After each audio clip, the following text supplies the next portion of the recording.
and welcome to 9 to 42, the podcast from the team at the Guitar Show UK. Join us for interviews, updates and chat with artists, influencers and those that manufacture the gear that we love.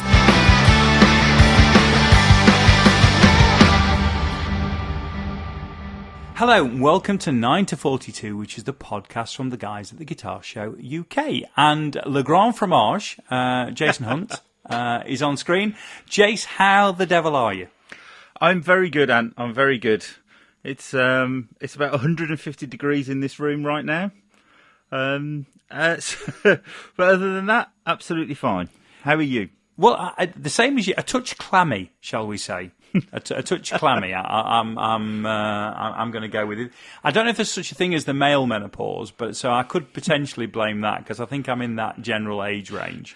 So, but yes, it is. It's a tad warm. And you're talking into something new, aren't you? I am. I'm an influencer, mate. Yes. I still can't get over this. So tell the world what's happened. So, Trevor and Lisa, that own Sontronics microphones, Lisa sent me a message a couple of weeks ago, and she said, would you like, hang on a minute, I'll get the name right, a Podcast Pro microphone for your podcast? And I said, absolutely, and I'll give you a shout out. Thank you very much. So I'm using my new microphone tonight. Oh, I can't believe it. I can't believe you've got... The reluctant podcaster is now an influencer. Absolutely. And I told you last week that we're now in the top 10% of all podcasts. Here we are. We are. It's impressive, isn't it? I don't know what to say, really. I don't know what to say. I can't believe us two wittering on like idiots. I know. Top 10%, and one of us is an influencer. And we've got Jonathan with us from Feline Guitars. How are you, Jonathan? I'm very well. It's quite warm down here too, so sitting in an office with a fan blowing in the right direction. Yeah, I saw that. It's quite an American-looking fan as well, actually. You've got quite the American vibe going on there. It looks like one I've borrowed from the gym. Yeah. You've got a bit of an X-Files office going on, haven't you? It's a bit of a... Are you down in the basement? No. It's just an adjoining office, but it multitasks as many things. Right. And just for me, my information, where actually are you? Right. Geographically. Yeah, geographically. Yeah. Yeah, we're in Croydon, sort of on the boundaries between Croydon and South Croydon. Oh, right. Okay. Fine. I've got you. I know exactly where you are. Long time since I've been down there. But yes, no, exactly. I worked in Streatham for a while. And lived down in just outside Norwood. Not far away. So fairly close. The last time I went to Croydon was to visit the old offices of Guitar Magazine when it was owned by IPC, I think, before it was bought by Anthem Publishing, subsequently bought by BandLab. And I wasn't really concentrating when I got into the car, and I just put the most direct route home on the sat-nav rather than the quickest. So the most direct route is to drive all the way through the middle of London. We've all done it. We've all done it.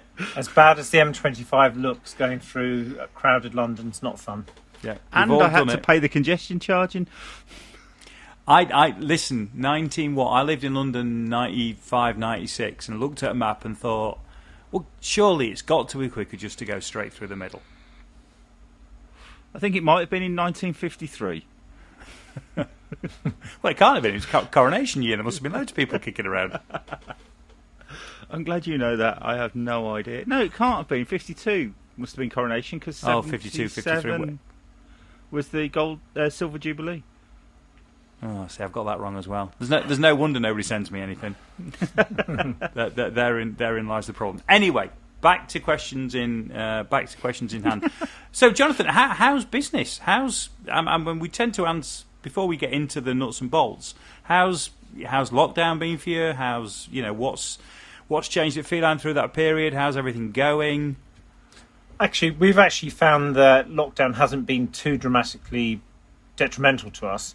I think there's been quite an uptick in the number of people picking up the guitars There's only so many box sets you can watch on TV, and many people working from home, discovering that having their guitar sat near to them where they are staring at a computer screen or answering the phone means they can take up a few more minutes practice here and there. And I think there's a new raft of people who've started playing guitar for the first time. So we've seen quite a lot of people coming in for minor adjustments or major upgrades. There's also been a lot of people who've maybe been on furlough and they've used some of the money that they've saved from not commuting into work and the furlough money to maybe buy new guitars. So we've had a busy year. And it pretty much meant that, give or take a week, I carried on working all the way through it, and had to isolate a couple of the lads who worked with me, but we were able to work in separate workshop rooms, so we acted sensibly and got through it. We did an episode with Tim from Bare Knuckle, and that was earlier on, and he was saying when they were back that they'd managed to do that. They'd got a reasonable amount of space, and they'd managed to all a little bit work in bubbles, so that not everybody was inextricably linked with everybody else. If anybody had ended up falling foul of COVID, but also that there was enough space that they could do their thing, and that seemed to work well. So you have the same experience. You've managed to.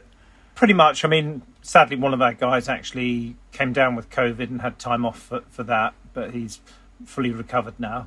And as much as anything, it was guys travelling in on transport, trying to avoid mixing with too many people, trying to keep themselves safe. So how have you managed to still get things like repairs in then? You were kind of doing a drop off? Pretty much that. We operated a drop off at the doorstep sort of service. A lot of people turned to either couriers or taxis, or being their own taxi and dropping guitars on the doorstep and stepping back, making sure they had the whole 2 yards distance. And we took those in. We quarantined the guitars for a few days and then started working on them. And we followed guidelines and got the job done. Which, and to be fair, I mean, in hindsight, that whole thing about transmission via hard surface, has kind of fallen away anyway, hasn't it? I mean, it's far more aerosol. So as it happened, there probably was very little risk there.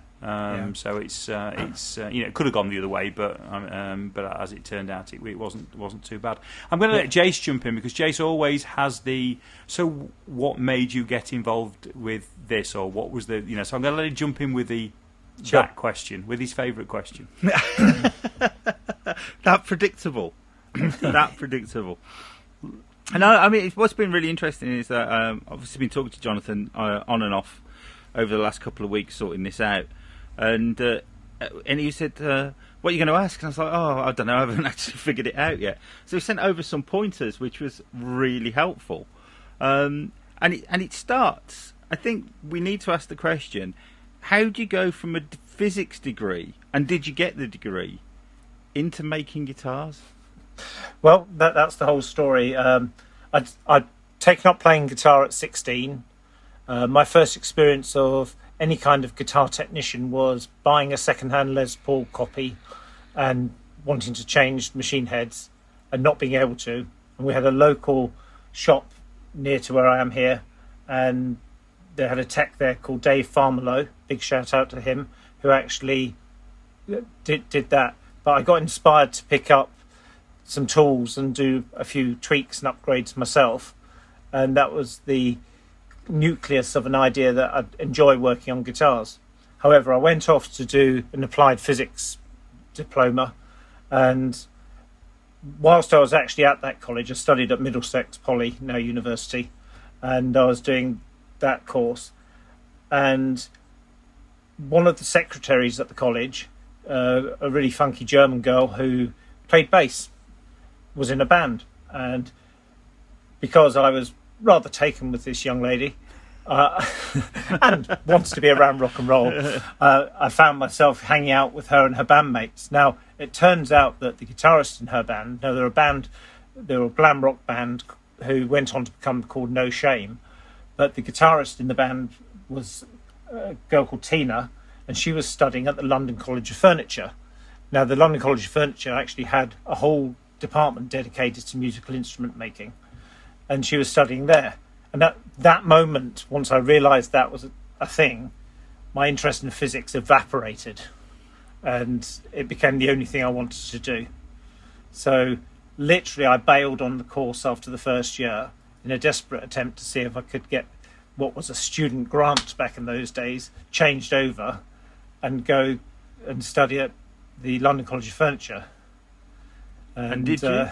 Yes, I did. But because I had to wait a year to get in, I had to do an additional A-level for the entry to it. I was only funded through so much of the course. So I was actually doing the course, working as a pizza chef and doing anything I could to make it happen. In a way, my story about how I got to where I am now has been all about sort of making it happen and determination over everything else to actually get there and make it happen. And even getting to college wasn't the last step of that. There were many steps after. So what happened? So you complete your course at the London Furniture making. So I did the course at London College of Furniture, and then found myself stepping out of the college, and I'd been contacting guitar workshops. Now, what I learned very quickly was just coming out and applying to workshops. There's not necessarily any entry way into it there, and at the time, because this was going back, it's like 1986, 87, the government were doing this big push to get people off the dole, and they created these job training schemes and everything. Oh, I was on one of those. So because I'd gone out of college and thought, well, I'll probably have to sign on just to get my rent paid, they were very quick to say, well, maybe a job training scheme, and I jumped at the opportunity, except they found me sort of saying, so can you get me on any kind of training in the guitar workshop? And they said, no, maybe a building site. And I said, okay, if I can find somebody who will put together like a comprehensive package of training, will you fund it? And they said, well, we've never done that before, but I suppose so. And I just sort of ran with it. And at the time back then, I spoke to 2 different workshops. I spoke to the fine fellows over at Chandler Guitars, and they were very amenable. But I went and actually spoke to a guy who I do owe a lot to, a guy called Neil MacDonald, who ran a workshop in Croydon called Neil's Guitar Workshop. And it's where I'd bought my first electric guitar, so I felt a bit of kinship for Neil and his workshop. Neil was fantastic. He sort of said yes and took it on.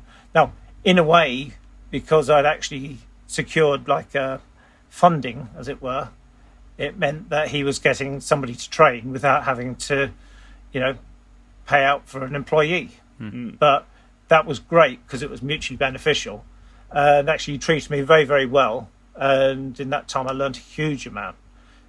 And it's one of those things that you can go from college, but it's not until you're actually out there in the real world and at the sharp end doing stuff. When you're at college, you might get to do 1 fret dress on the guitar that you've been building. Yeah. And in a workshop where it's commercial, you'll be doing 3 fret dresses by the end of the day. So it's, a hotbed of learning to be in a proper workshop. And interestingly enough, I mean, that's what I've been doing myself over the years that we've expanded. I've taken guys on, not necessarily on the same basis, but, I've actually been the workshop where guys have done some additional training after college. Yeah, I mean, it's all very well, theory and practice are very different things, aren't they? Yeah. And it's not the, well, you've got 1 semester to build this neck and, put some frets in and dress it. It's actually, like you say, you've got to do 3 of these today, 3 tomorrow, 3 the day after, 3 the day after that. And it's just that, by the end of a month, they've done a huge amount of hours on doing something that, Yeah. Well, you get to learn certain protocols and certain procedures, and obviously learning how to do things a certain way. But the ideas that I learnt there, they've certainly been refined over the years, and it's finding a way to do it in a systematic and streamlined way to get the best result. So after Neil, what comes after Neil's? Well, I worked there for that year, and that was fantastic. But I got an opportunity because obviously we had reps from the different companies coming into the store, and they had an opening. A company called Barnes and Mullins, who you guys will know well. Yeah, and they were looking for somebody to do a mix of warehousing duties, but also setting up the guitars that were coming in from some of their suppliers. So, because at the time, if I remember correctly, at the time Barnes and Mullins were a London-based company. Now that's right, in Gray's Inn Road Shropshire. in London. Yeah. So it was right there in the sort of centre of London, the Gray's Inn Road, and that was a fun time. But actually, my time there wasn't as long as I might have thought it was going to be, simply because I befriended the owner of one of the companies they distributed. So they distributed a company called Shadow, who famously made pickups for acoustic guitars and electric guitars. But Shadow had branched out at that time. They were doing all sort of guitar synthesizers and other things, as well as making a lot of pickups like as OEM for companies like Ovation. Yeah. But they'd actually branched out, and they were doing a line of their own electric guitars, which in a way were kind of trying to compete with Ibanez and other brands that were popular at the time. And I got an opportunity to go over to Germany, do the music messe with them, and then spend some time in Germany working on the production line. As I say production line, it's not really a big factory, but doing sort of the final setup and quality control on what was going out. So that was really interesting. But what was the most amazing thing about that was the owner of Shadow, a guy called Joe Marinick. The man was a bona fide genius on so many levels, and incredibly creative. And it was always one of those things that you just hoped that he would download everything he knew into a form that others could learn from, because it really was incredible. Yeah. So is Feline the step after that, or? Feline kind of came about. I mean, by that time it's sort of like 1989 going on for 1990. Feline really kind of came into being around about 1990-91, with our first guitar being with the Feline branding on being completed in like 1992. So we count 1992 as year zero in terms of that. But there was always work going on all the time. So that means 30th anniversary next year? Yes. It does indeed. I mean, it's been a long haul. I mean, the first 5 years from 92 to 97, it was going on whilst holding down additional jobs, because obviously you can be building guitars and working sort of 3 or 4 days a week elsewhere.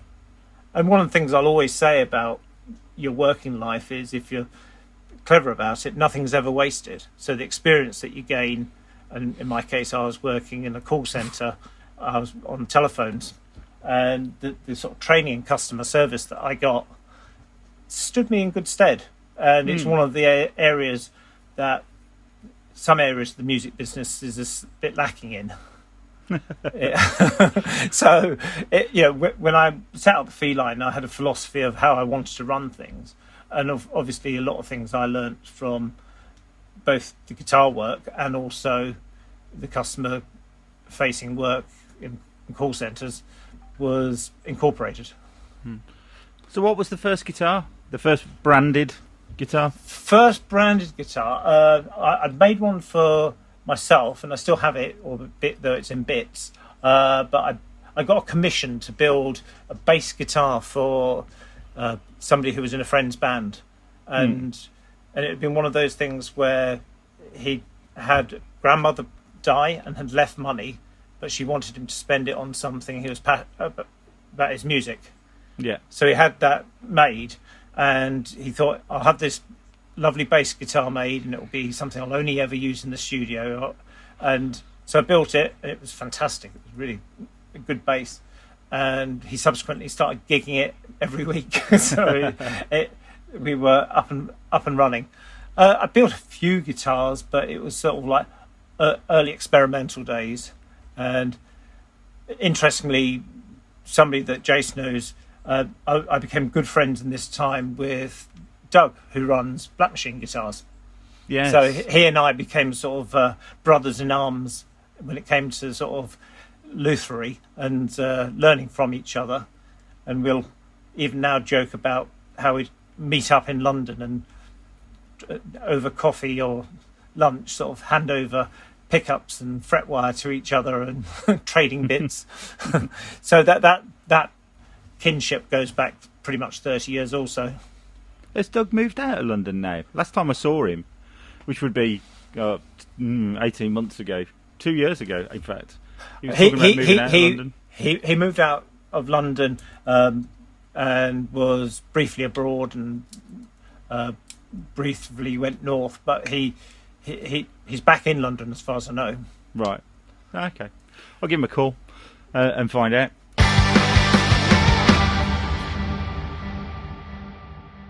There's a couple of things listening back to that are really fascinating.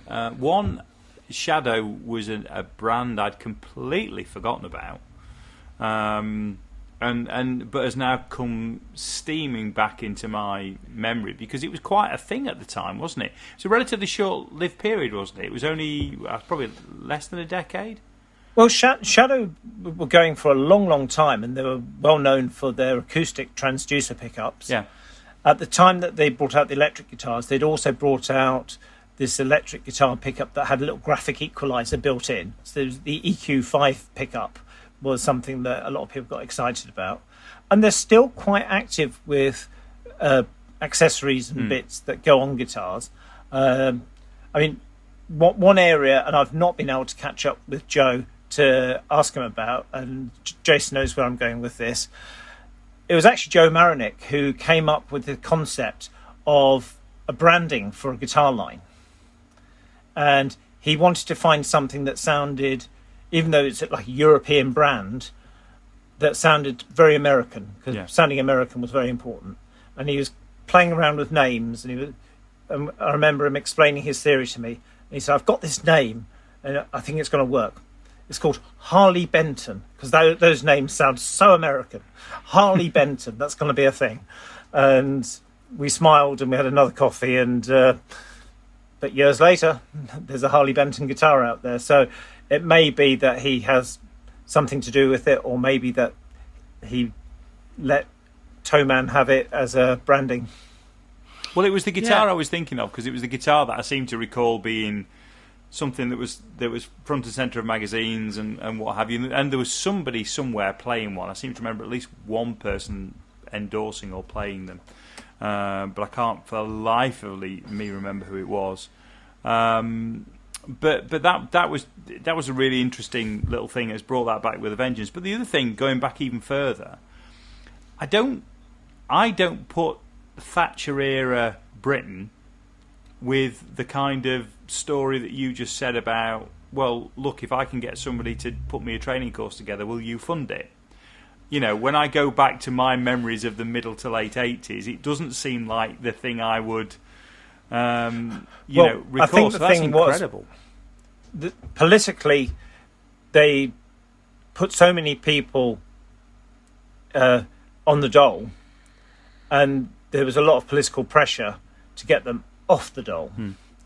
The way to do it, and creating job training schemes and sort of YOP schemes and all these different things that came about, I think I got lucky because I'd pretty much jumped on it as soon as it came out and tried to bend it to my will rather than doing it their way. So maybe I did actually get lucky by they'd not really encountered anyone trying to get a scheme.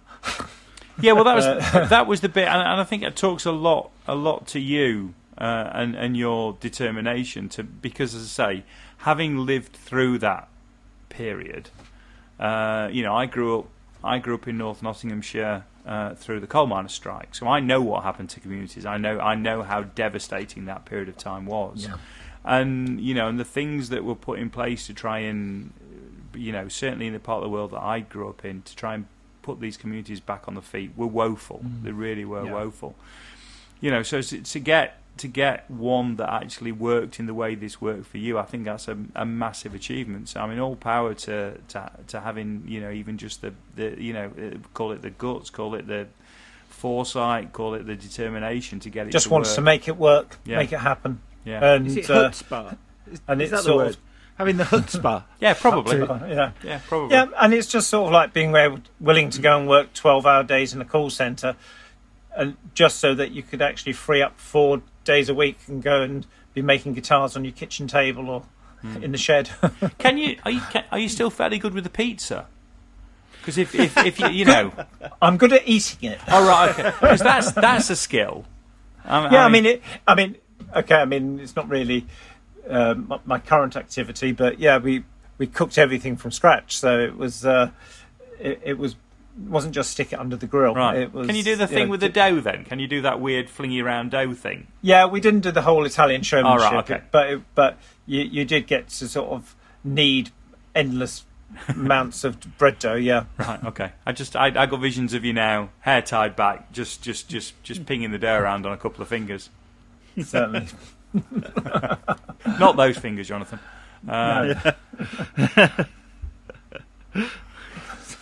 So where I was going before you interrupted, and interestingly, I hadn't thought about shadow guitars for probably 25 years, but then you mentioned them. Like you, I could see the adverts in Guitarist magazine and so on just come flooding back, and I could see the logo in my head.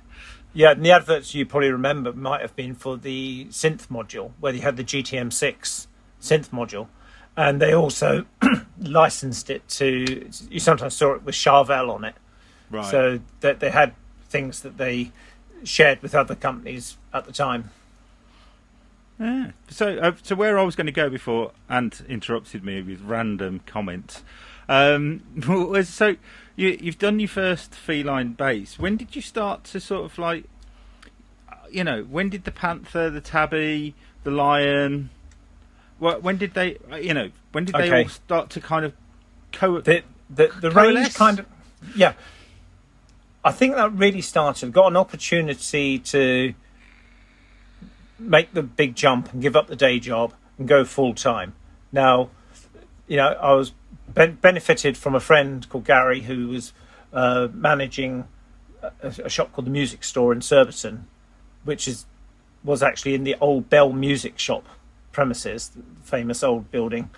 And it was at that point in time that we started trying to figure out what we were going to do, going to make a few models.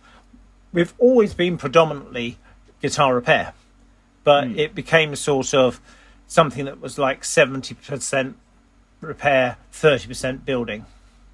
And it was during that time that I just started to come up with ideas for models. And the thing would be that your models would sometimes come out of somebody commissioning something to be built. And I think one of the first guys that I made friends with, in fact, it was from when I worked a summer at Chandler's, I made friends with somebody who was in a band at the time called Dirty Deeds, who were signed to Steve Harris from Iron Maiden's Beast Records label, and ended up making a couple of guitars for Barry, who was the lead guitarist in Dirty Deeds. And later on, and we'll come to this, he got replaced by Richie Faulkner, who, of course, later on went to be in Judas Priest. So there's a big thread that goes on through there.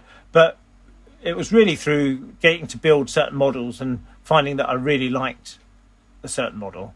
Now, so the Panther model actually came first, and it still has quite a big affection for me. And but subsequently we looked at some of the other shapes coming in. So we added the Tabby model, which was our sort of Telecaster shape to the Panther. So we had a Super Strat and a modified sort of Tele-type design. And part of the thing with choosing Feline as a branding name was you could actually put the names of either cats or big cats to it. So it had a bit of value in terms of naming. Yeah, so, I mean, I think one of the things that, certainly I think gets talked about a lot is your neck heel joint. I mean, I kind of like the philosophy of the guitar not getting in the way of the player. It was always one of my wishes that you could see if you could make a guitar where you'd play it and nothing would get in your way, and it would allow you to play up and down the neck without having to think about anything but the music you're playing. Now, a lot of guitars in the 70s where you had like a through neck, maybe something like a BC Rich, had that sculpted heel area, and you had unfettered access right to the top of the neck.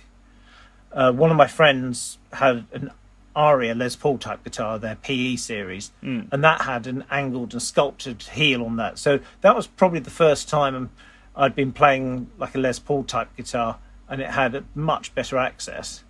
So that became a desire to have things not get in the way. And by this time, I'd already started working with somebody as a partner in crime or an accomplice in this business, and that we've worked together now for 28 years. So it was a combination of what I wanted to do, some of his initial woodworking skills and my guitar fettling skills that made part of that recipe. But certainly working together to make designs still look classic. I kind of figured out very quickly, because we offered almost like a blank sheet of paper to people that they could have anything built that they wanted. 99.9% of the time they came back with a design you think, that's familiar.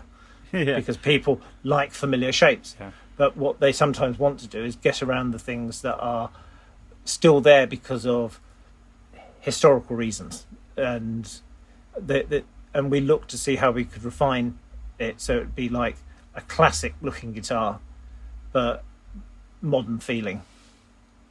Yeah, I mean, because otherwise, let's be honest, you've mentioned BC Rich, they'd be the biggest brand in the world if people were, less drawn to the traditional shapes, shall we say.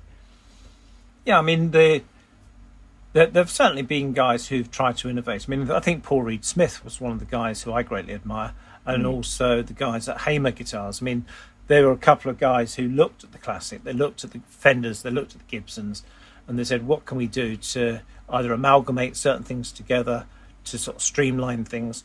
Hamer, in particular, were one of those companies that I admired greatly. And they would do certain things which were very much old school.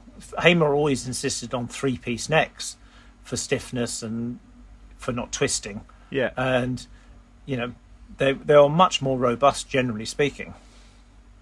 And, I was inspired by that. I always felt that the sort of death of Hamer, which was, oh God, it's within the last 10 years, isn't it?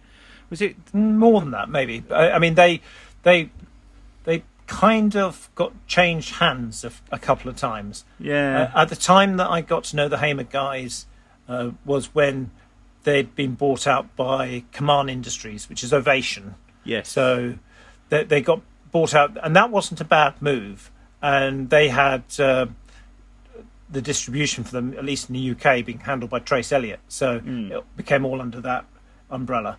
But the connection, of course, being that Shadow was supplying pickups to Ovation, and there was a connection. So, of course, I got a glimpse at what was going on with Hamer. And they're just a fantastic company. When they sold to Fender, then is that what it all went to? Yeah, I mean, the name got sold to Fender, and unfortunately, sometimes some companies who go around buying things or buying other companies do it just to put them out of business, and don't really ever do anything big with it. So sometimes you see an acquisition and you think, oh, this could be interesting. Suddenly the company's going to have money behind it, and actually all they do is they take the brand and put it in the cellar and make sure nobody ever sees it again. I think they did it with SWR as well. Yes, they did. And they ended up with Ovation as well, didn't they?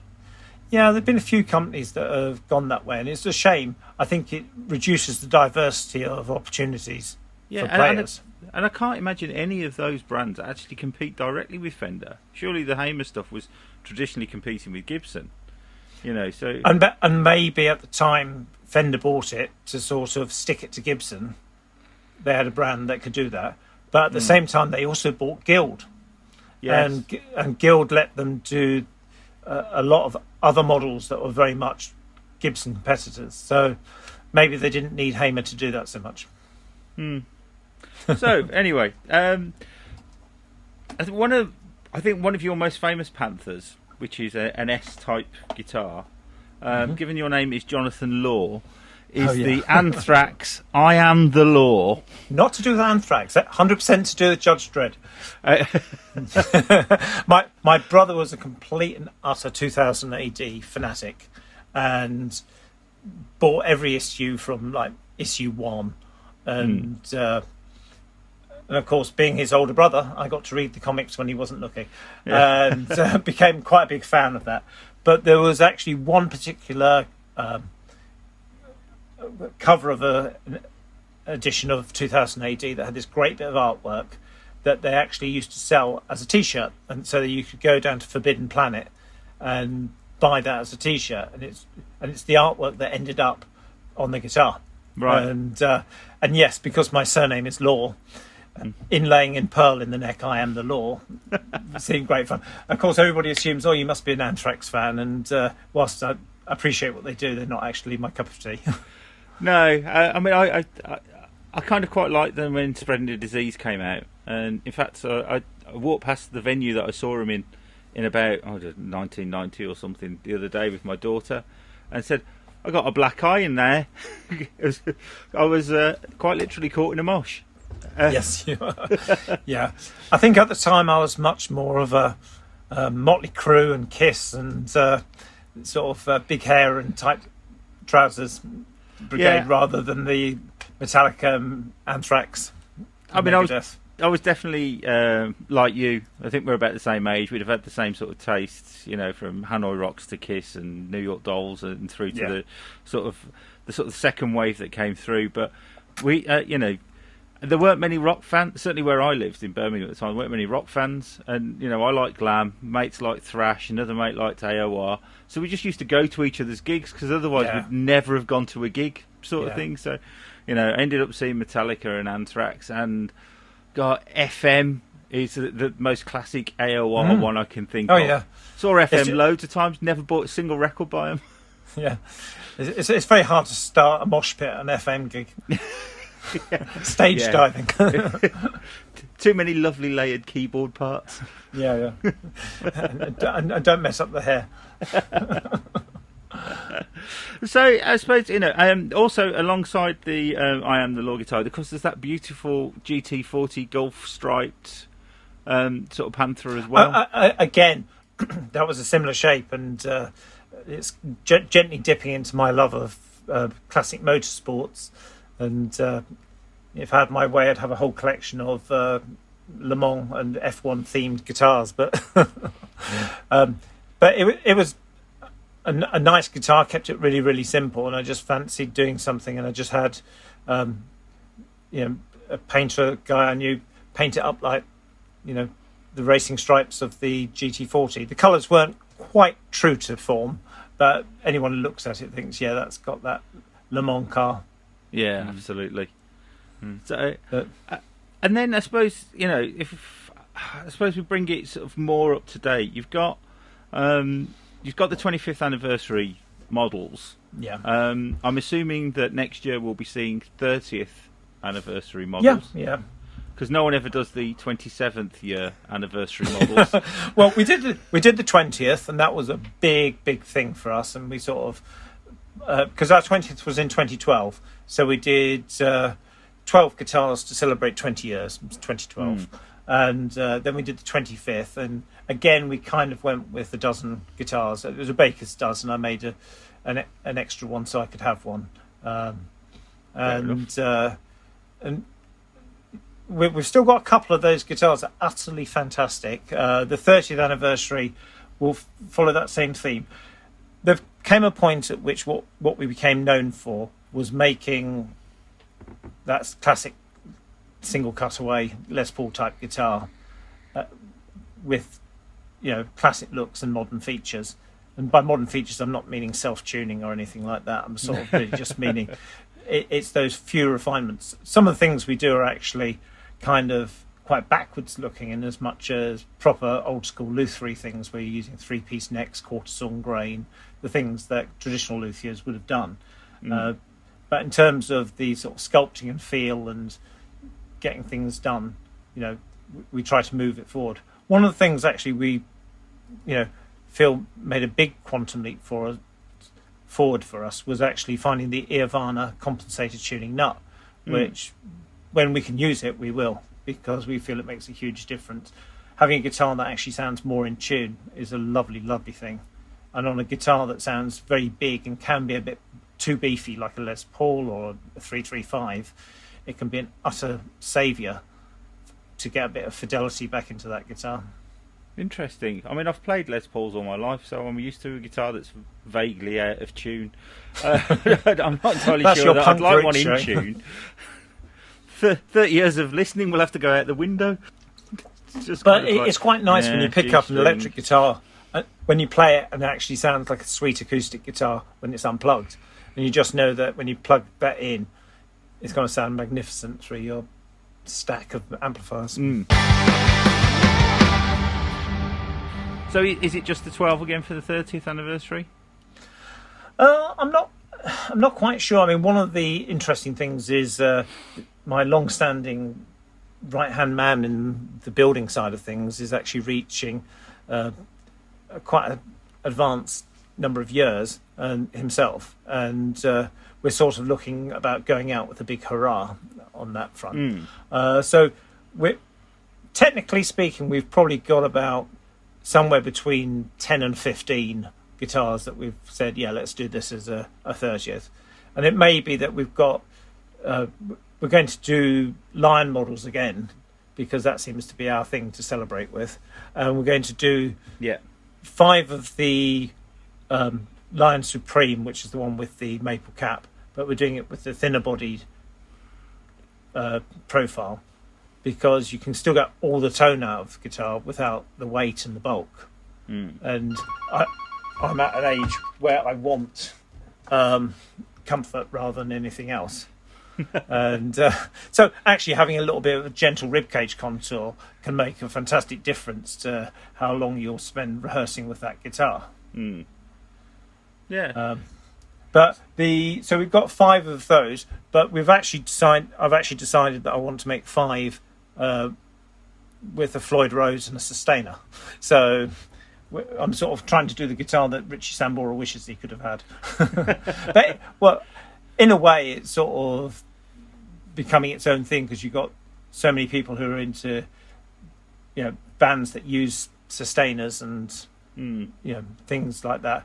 And it's just nice to have a really high-end built guitar that's not a Neil Schon model that you can actually have with that. I think Alex Lifeson from Rush enjoys something similar as well. So, it's kind of in vogue. Yeah, I think I have an Epiphone just launched the Alex Lifeson Les Paul. It's the Axis, isn't it, with the Floyd Rose on it? Yeah, and I think that actually also had Graphtex Piezo acoustic saddles on it, so you could actually have acoustic guitar sounds out of it as well, which, when you're doing something like Rush, might be really, really useful. Yeah, can't say I'm a big Rush fan. Wouldn't know. So, if you are if you're going out with a bang with Graham in 2022, this means that there will be a change in your business plan for 23 moving forward. Yeah, I mean we're sort of looking at the fact that there may be some changes, whether we actually regroup and carry on doing it. The simple fact with the guitar side of our business, whilst it really is the shiny, attractive bit that everybody knows about, it's actually the bread and butter work, the very solid amount of setups and fret dressing and servicing that we do on guitars. And probably our fretwork is actually what keeps the lights on, because our fretwork's probably what we're quite well known for. And we were saying about guitars that are being shipped to us, we had people from all over the country during lockdown shipping guitars to us for refrets. And, it's pleasing that people go a long way to have a good refret done on their guitar. So that kind of work is actually really, really important to us. And it's always been either 70-30 or a 75-25 split on that. So if we stop making the guitars, we maybe lose a little bit of that shiny shop window, that everybody looks and enjoys. But the work that keeps us going is the other side of the work. So we're kind of looking to let more people know about the repair work that we do, rather than just let it be a word of mouth thing, which has worked fantastically for us. But, we need to sort of let more people know about the repair side of our life. Yeah. Because I think I've noticed you've started picking up some more sort of like hardware brands as well. Yeah, I mean, the other thing that became increasingly important to us was to have an online shop. And we'd always sold to a degree through eBay, and we had a reverb shop that wasn't doing a huge amount, but stepping it up with our own website. We changed our website and had a proper shop attached to it, and that's really stepped things up. But I always wanted to sort of cherry pick some lines that we keep, and we already had a couple that we were stocking that not everybody else necessarily had. So we had the Ivana nuts, which people would come to us for because we've got so much experience with them. We were also selling a lot of individual strap lock buttons because it was an easy place for people to come and get additional buttons for that. Yeah. It's a surprising number of people who just want that to kit out all their guitars. But we did actually deliberately go and seek out some good lines to take on. I wanted a portfolio of brands that I could be excited about, let alone sell to other people. We took on a German hardware company called Faber, who kind of do very faithful repro bridges and tailpieces and machine heads for Gibson type guitars and vintage Fender type guitars. So that was a line that we were happy to take on. And there was a Dutch company called Highwood who did some very nice sort of replacement Stratocaster saddles that had a design so that the grub screws never stuck out and stuck into your hand. So for comfort, that was brilliant. Yes, but I've had one of those Fender bridges. It was bloody agony. Now, the other thing, whilst we're talking about bridges, is a big move we made. We had a chance to get in with some fantastic engineers who had already been making some sort of classic Fender style vibrato bridges very faithfully, and but we actually went to them and had them make some parts for us, and so we launched a line of products called Fat Cat Hardware, and as well as selling the vibrato systems which they make, we also added a whole range of replacement Floyd Rose blocks. So everybody's seen these oversized blocks, huge chunks of brass for the Floyd Rose sustain block. But we actually wanted it in steel. And now I felt that the very early Floyd Roses had this big steel block, and it was part of the sound, and obviously in recent times everybody's obsessed over Van Halen. And those early trems that he was trying out under the Floyd Rose banner had these huge steel blocks on them, and the difference between going with a brass block or a steel block can be heard. They both sound fat, but the steel block seems to give a bit more fidelity in terms of low and high frequencies, and that's fantastic. Wow. Okay, so there's lots to look forward to. Is there any other brands? I certainly can recommend the Duesenberg strap locks. Once I'd discovered them, I've put them on absolutely all of my guitars. The most simple and elegant solution to strap locks I've ever seen. Right. Yeah, I mean, if you find something that works for you, you go with it. We're always looking at lines that we want to take on. We in the last sort of 15, 20 years, we've worked very closely with UK-based pickup manufacturers. We were an early stockist and flag waver for bare knuckle, and in fact quite early on we shared guitar show stands with Tim, and did you do that at Music Live? It wasn't Music Live. We did Music Live in 1999, and obviously that's where our paths first crossed, and that was a great opportunity. And but subsequently, it was the London Guitar Show, which was born out of the Guitar Magazine, wasn't it? No, not Guitar Magazine. Sorry, Guitar Buyer. Guitar Buyer, and they ran a show, and that was a nice show. I mean, the Music Live made that facility to have some UK-based talent coming in rather than just the big companies showing their stuff. Guitar Buyer's London Guitar Show again encouraged that, and obviously what you're doing with the Birmingham Guitar Show is 100% in that direction. And I think it's really interesting. I wrote an article for the Music Industry Association because I'm an influencer, so people come to me for my input on the world, and when we're short on content, when they're short on content, and it was just kind of, I put in it, that you start off with the traditional British brands of Vox and Marshall and Laney and so on, but in the last sort of like 10, 15 years, this explosion of British making is phenomenal, because you've got Tim, but you also stock Monty's pickups as well, don't you? That's right. I mean, our sort of lineage, when we got in very early with Tim, the first time we encountered each other, his stand was directly opposite ours at the guitar show, and we listened to his pickups all weekend. And we were completely and utterly sold, and I think we were one of the first 5 or 6 stockists in the UK. Yeah.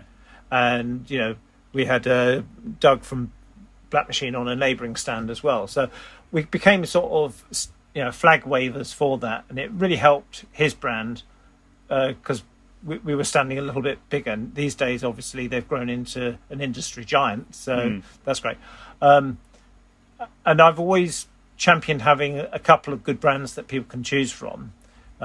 We got involved, we were still heavily involved with Bare Knuckle, but we also got involved with Oil City for a number of years, and a lot of their Masterwound range were collaborations from my brain and Ash's winding skills, and so some of those designs came together, and really they were filling niches in the market that weren't at that time being covered.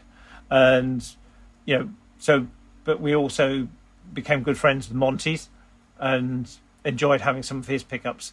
And in a way, what it meant was if somebody was coming to us for one of our guitars, they could have any of these great British made pickups in.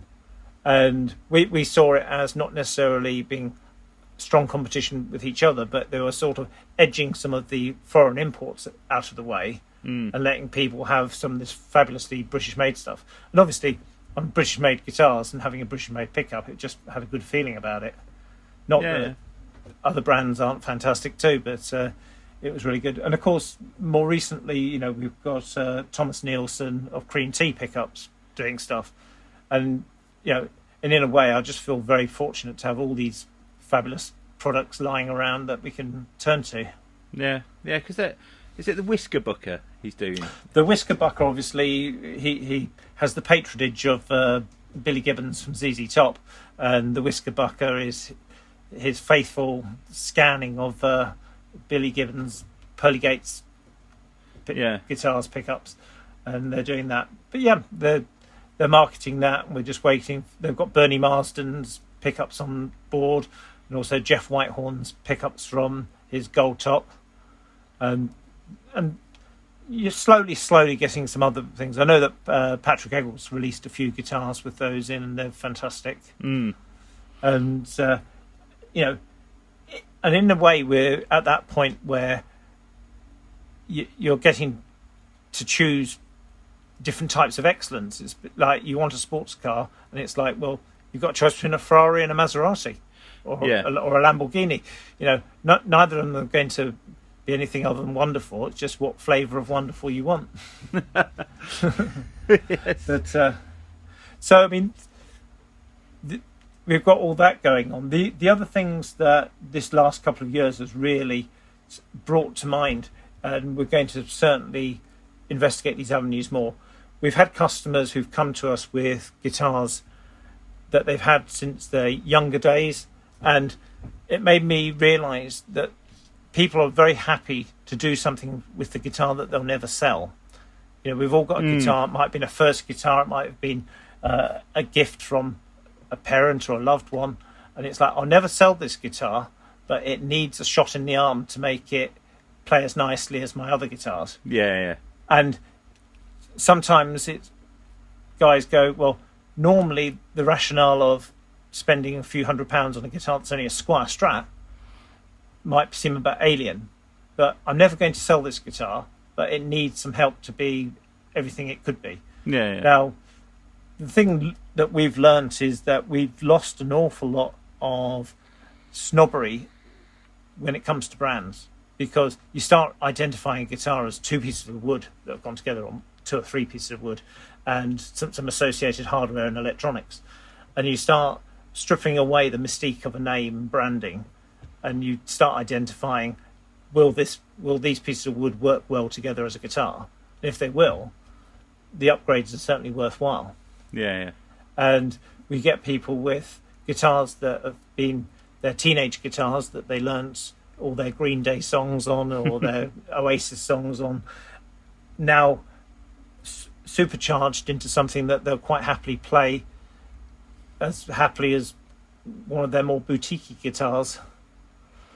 Yeah. And of course, the other thing that's happened in this last year is there's been an awful lot of people who've had a go at putting together their own guitar kits, whether it be completely from scratch or just a kit of parts they bought in.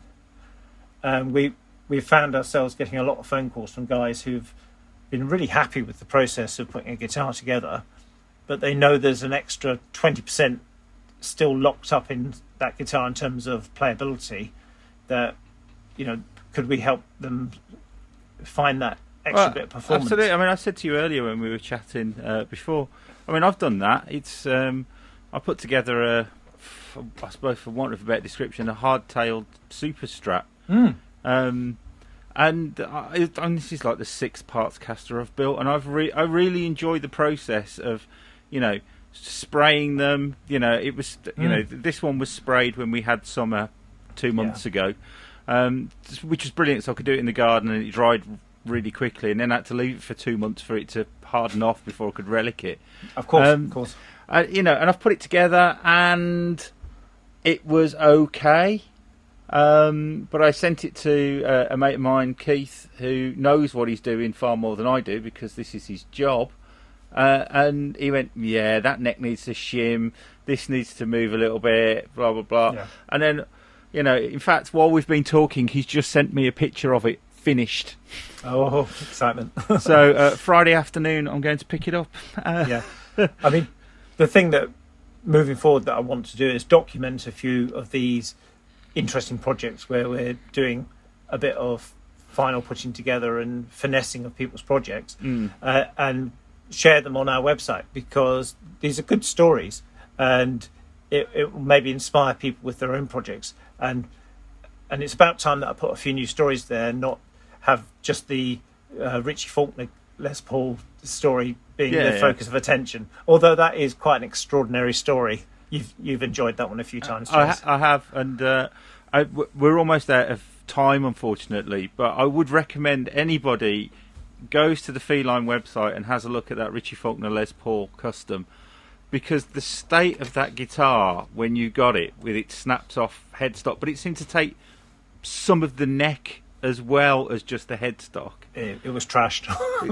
To how it completed. In fact, I was when I had to cancel the guitar show this year, which I obviously cancelled it, you know, well before February.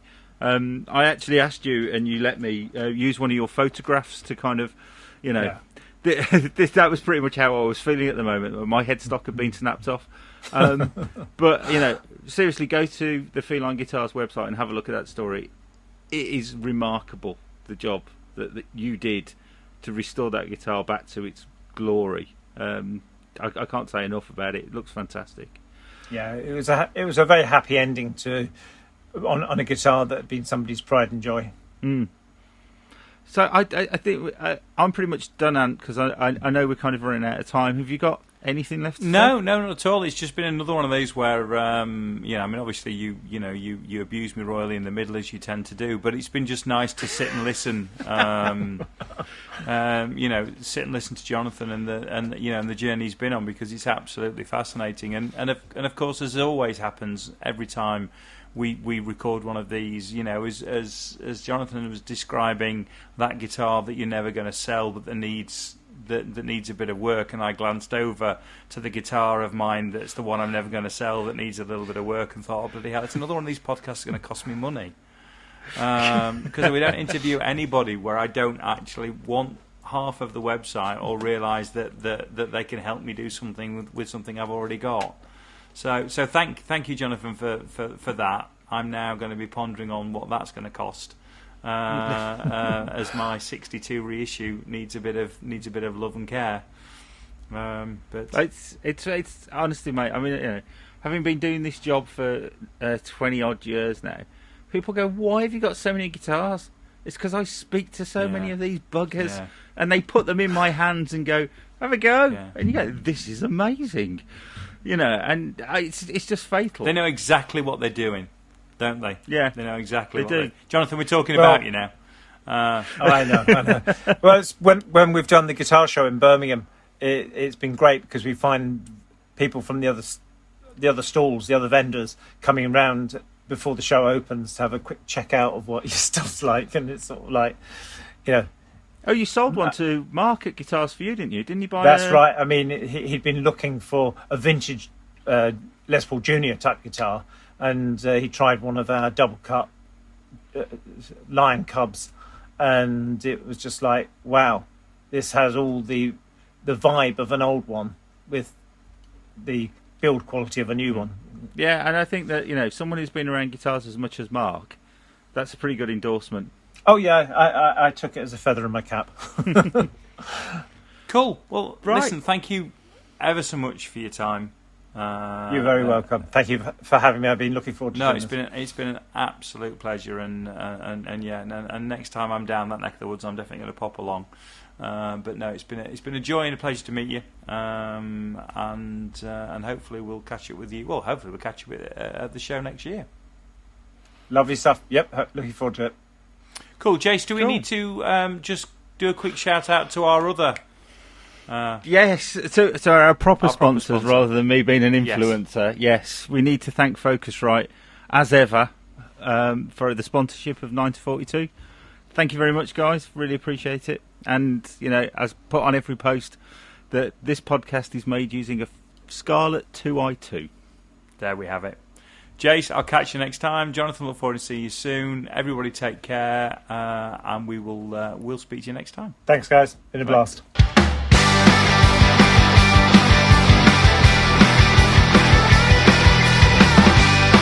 Thanks for listening to 9 to 42, the podcast from the team at the Guitar Show UK. If you've enjoyed the show, then please remember to hit the subscribe button and share with other like-minded souls. For more information about 9 to 42, please follow us on Facebook, Twitter or Instagram at the Guitar Show UK. This has been an A Short Stories production.